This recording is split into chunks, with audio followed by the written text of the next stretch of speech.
Hello అందరికి welcome back to Dolly dumplings. ఇవాళ video వచ్చేసి నవరాత్రి స్పెషల్ 7వ రోజు అమ్మవారికి ఇష్టమైన బెల్లం పొంగల్ని ఎలా చేసుకోవాలో ప్రాసెస్ ఏందో చూసేద్దాము. చాలా సింపుల్గా ఈజీగా చేసేసుకోవచ్చండి. అదేవిధంగా టేస్ట్ కూడా చాలా బాగుంటుంది.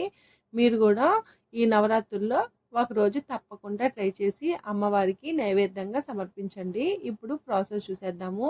దీనికోసం ముందుగా ఒక బౌల్ని తీసుకొని ఇందులో ఒక గ్లాసు బియ్యం అలాగే ఒక గ్లాసు పెసరపప్పుని వేసుకొని ఇందులో వాటర్ని యాడ్ చేసి 2-3 సార్లు శుభ్రంగా వాష్ చేసుకొని ఈ పప్పులో నుండి వాటర్ని పంపించాలి. ఇప్పుడు ఈ పప్పు బియ్యం ఉడికించుకోవడం కోసం స్టవ్ ఆన్ చేసుకొని ఒక కుక్కర్ గిన్నెని పెట్టుకొని ఇందులో 1 టేబుల్ స్పూను నెయ్యిని వేసుకొని నెయ్యి వేడైన తర్వాత మనం క్లీన్ చేసి పెట్టుకున్న బియ్యం పప్పుని వేసుకొని మంటని మీడియం ఫ్లేమ్లో ఉంచి ఒక 2 నిమిషాల పాటు వేయించుకోవాలి. ఇలా వేయించుకున్న తర్వాత ఇప్పుడు ఇందులో మనం తీసుకున్న బియ్యం పప్పుకి 3 గ్లాసులు నీళ్ళని వేసుకొని ఒకసారి బాగా కలుపుకొని మూత పెట్టుకొని మంటని మీడియం ఫ్లేమ్లో ఉంచి ఒక 3 విజిల్లు వచ్చే వరకు ఉడికించుకోవాలి. మీకు ఒకవేళ 3 విజిల్కి ఉడకపోతే మరో 2 విజిల్లు వచ్చే వరకు ఉడికించుకోండి. ఇప్పుడు ఈ పప్పు బియ్యం ఉడికేలాగా మరో స్టవ్ మీద గిన్నెని పెట్టుకొని ఇందులో 1 టేబుల్ స్పూను నెయ్యిని వేసుకోవాలి. నెయ్యి వేడిన తర్వాత చిన్న చిన్న ముక్కలుగా కట్ చేసుకొని ఎండు కొబ్బరి పొలుకుల్ని వేసుకోవాలి. మీ దగ్గర పచ్చి కొబ్బరి అవైలబుల్గా ఉంటే పచ్చి కొబ్బరిని కూడా వేసుకోవచ్చండి. నేనైతే ఎండు కొబ్బరిని వేస్తున్నాను. ఇప్పుడు మంటని మీడియం టు లో ఫ్లేమ్లోకి అడ్జస్ట్ చేసుకుంటూ ఈ కొబ్బరి ముక్కల్ని లైట్గా కలర్ చేంజ్ అయ్యే వరకు వేయించుకోవాలి. చూడండి, ఈ విధంగా వేగిన తర్వాత వీటిని పక్క పెట్టుకోవాలి. ఇప్పుడు ఇందులోనే కొద్దిగా జీడిపప్పు అలాగే ద్రాక్షని వేసుకొని ఇవి కూడా లైట్గా కలర్ చేంజ్ అయ్యే వరకు వేయించుకోవాలి. ఇలా కలర్ చేంజ్ అయిన తర్వాత వీటిని కూడా పక్క తీసి పెట్టుకోవాలి. ఇప్పుడు ఈ గిన్నెలో ఉండే నెయ్యిని కూడా ఈ డ్రై ఫ్రూట్స్లో వంపేసుకోవాలండి. ఇప్పుడు ఇదే గిన్నెలో మనం ఏ గ్లాస్తో అయితే బియ్యం తీసుకుంటామో ఆ గ్లాస్తోనే 3 గ్లాసులు బెల్లం తురుముని వేసుకోవాలి. అలాగే కొద్దిగా వాటర్ని యాడ్ చేసుకోవాలండి. స్వీట్ ఎక్కువ తినే వాళ్ళైతే మాత్రం 3 గ్లాసులు బెల్లం తురుముని వేసుకోండి. మీడియం స్వీట్ తినే వాళ్ళైతే మాత్రం 2.5 గ్లాసు బెల్లం తురుము సరిపోతుందండి. ఇప్పుడు మంటని మీడియం టు లో ఫ్లేమ్లోకి అడ్జస్ట్ చేసుకుంటూ ఈ బెల్లాన్ని కరిగించుకోవాలి. అలాగే కరిగించుకున్న బెల్లాన్ని వడగట్టి పక్కకు పెట్టుకోవాలి.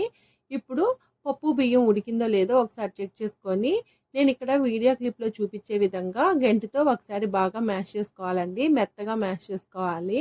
ఇలా బాగా కలుపుకున్న తర్వాత స్టవ్ ఆన్ చేసి ఈ పప్పు బియ్యాన్ని స్టవ్ మీద పెట్టుకొని ఇందులోని మనం వడగట్టి పెట్టుకున్న బెల్లం పాకాన్ని వేసుకొని ఈ అన్నానికి పట్టేలాగా మంటని మీడియం ఫ్లేమ్లో ఉంచి బాగా మిక్స్ చేసుకోవాలి. చూడండి, నేను ఇక్కడ వీడియో క్లిప్లో చూపించే విధంగా ఉండలేమీ లేకుండా మిక్స్ చేసుకోవాలి. ఇలా కలుపుకున్న తర్వాత మంటని లో ఫ్లేమ్లో ఉంచి ఇందులో 1 టేబుల్ స్పూన్ కానీ 2 టేబుల్ స్పూన్లు కానీ నెయ్యిని వేసుకోవాలి. నెయ్యి ఎక్కువ వేసుకుంటే టేస్ట్ చాలా బాగుంటుందండి. ఇప్పుడు ఒక గిన్నెని తీసుకొని ఇందులో జాజికాయ, జాపత్రి, 3 యాలకులు అలాగే 1 టేబుల్ స్పూన్ వరకు షుగర్ని వేసుకొని ఒక మిక్సీ జార్ని తీసుకొని మిక్సీ జార్లోకి వేసుకొని మెత్తగా మిక్సీ పట్టుకోవాలి. ఇక్కడ షుగర్కి బదులు మీ దగ్గర పటిక ఉంటే కూడా వేసుకోవచ్చండి. ఈలోగా ఈ పొంగల్ కూడా కాస్త దగ్గరగా అయింది కదండి. ఇప్పుడు ఇందులో మనం ముందుగా మిక్సీ పట్టి ఉంచుకున్నాం కదా, ఆ పౌడర్ని ఒక 2 టేబుల్ స్పూన్ల వరకు యాడ్ చేసుకొని ఇందులోనే చిటికెడు పచ్చకర్పూరాన్ని నలిపి వేసుకోవాలి. ఇలా చేయడం వల్ల పొంగల్కి మంచి టేస్ట్ అలాగే మంచి ఫ్లేవర్ యాడ్ అవుతుందండి. ఇలా వేసుకున్న తర్వాత ఒకసారి బాగా కలుపుకోవాలి. ఇప్పుడు ఇందులో మనం ముందుగా వేయించి పెట్టుకున్న డ్రై ఫ్రూట్స్ని కూడా వేసుకోవాలి. అలాగే మరో టేబుల్ స్పూన్ వరకు నెయ్యిని వేసుకొని ఒకసారి బాగా మిక్స్ చేసుకోవాలి. ఇలా కాస్త పలచగా ఉన్నప్పుడే స్టవ్ ఆఫ్ చేసుకోవాలండి. ఇది చల్లారిన తర్వాత కాస్త గట్టిగా అవుతుంది. అంతేనండి. మీరు నెయ్యి బాగా తినే వాళ్ళైతే మాత్రం మరో 2-3 టేబుల్ స్పూన్ల వరకు నెయ్యిని వేసుకొని బాగా మిక్స్ చేసుకోవాలి. అంతేనండి. అమ్మవారికి ఇష్టమైన బెల్లం పొంగల్ని ఎలా చేసుకోవాలో ప్రాసెస్ ఏందో చూశారు కదా. ఈ వీడియో మీకు నచ్చితే లైక్ చేయండి, షేర్ చేయండి, కామెంట్ చేయండి. అలాగే ఈ రెసిపీ మీరు ట్రై చేస్తే మీకు ఎలా కుదిరిందో కామెంట్ చేసేయండి. మరిన్ని రెసిపీస్ కోసం మన ఛానల్ని సబ్స్క్రైబ్ చేసుకొని నోటిఫికేషన్ సింబల్ని ఆన్ చేయండి. Thank you for watching.